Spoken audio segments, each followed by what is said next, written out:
Rice in modern Taiwan is the center and bridge that connects traditions, celebrations, and people.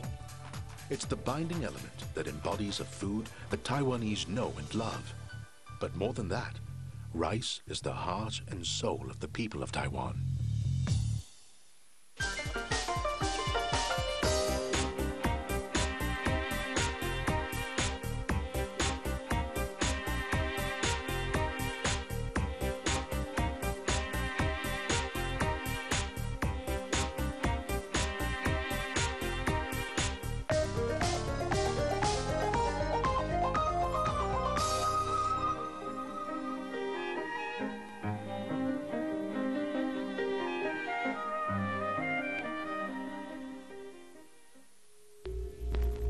Go to any rice field in Taiwan, and you will find an almost universal sight, a small temple, inside of which is a robed figure of an important god to farmers.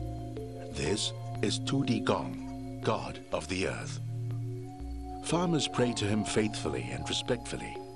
They always make sure to give a bow or a few words of worship before working the fields he watches over.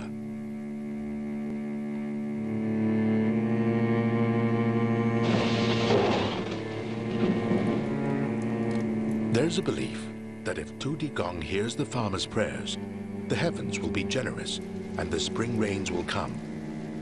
When they do, there is much relief amongst farmers, for the year's crop is already off to a good start. After the rain of the season comes the sun, a signal of growth and ripening. The grains begin to hang heavy from their stalks, and the farmers know that now is the time to harvest. This is when the countryside springs to life. There's the harvest, with tractors moving through the field, the cutting and collecting of rice stalks, the bounty the farmers dedicate their lives to. Even with economic prosperity and new technology, many believe the old ways are still the best ways. Some rice farmers, with the help of their families, still use the traditional methods of hand harvesting, cutting stalks with sickles and gathering them for threshing.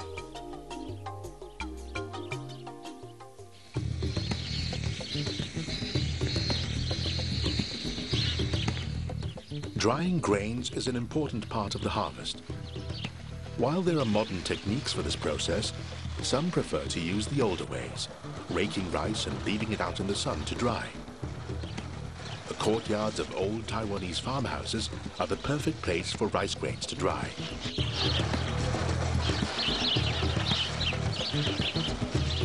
Once the grains are dry, farmers bring them by ox cart to a mill.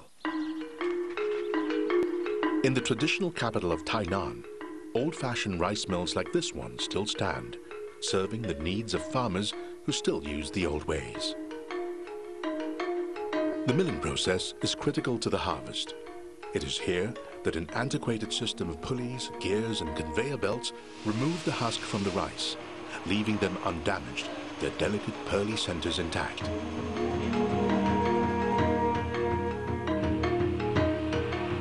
As part of this tradition, the millers do not charge the farmers money for their services.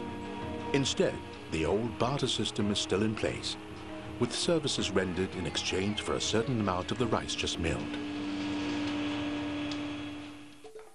The harvested crop now sits on the farmer's table as a symbol of the labor and fruit of their slow, methodical work. Ancestor worship is still an important facet of rural Taiwanese culture. In most homes, an altar is dedicated to those who came before. The expression of gratitude and respect is a fixture in the lives of farmers who hope for good crops and prosperity for their family. And when it's time to pay their respects, no altar is complete without an offering of that most important of all things, a bowl of rice. The year's harvest was a success. Now is the time to relax and celebrate as one season comes to an end and another begins. 其实历史上很早就记载了，台湾一年都可以种到2季到3季的水稻。那第一期稻呢，就是每年的大概2、3月过年后，开始从南部一直插秧，因为南部比较热，然后一直到北部温度逐渐回升。你如果坐火车去看的话，北部的这个水稻还是很年轻的时候，比如说秧苗的时候，那你一直坐火车往南部看的时候，你就可以看到他们的水稻是逐渐成熟。The early people of Taiwan were Aboriginal. They lived a simple life as fishermen, hunters, and gatherers.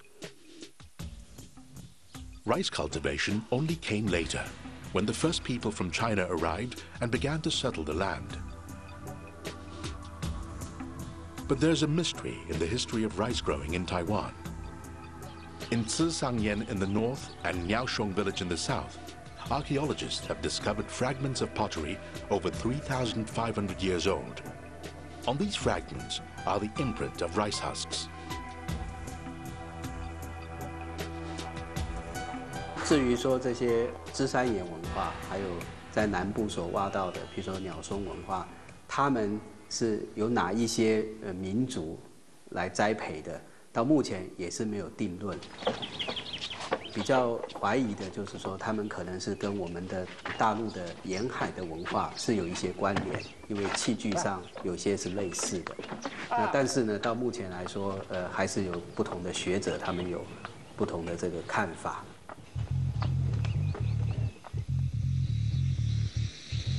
A descendant of wild rice, cultivated rice spread across Taiwan with the migration of the southeastern Chinese, who arrived in the 16th century.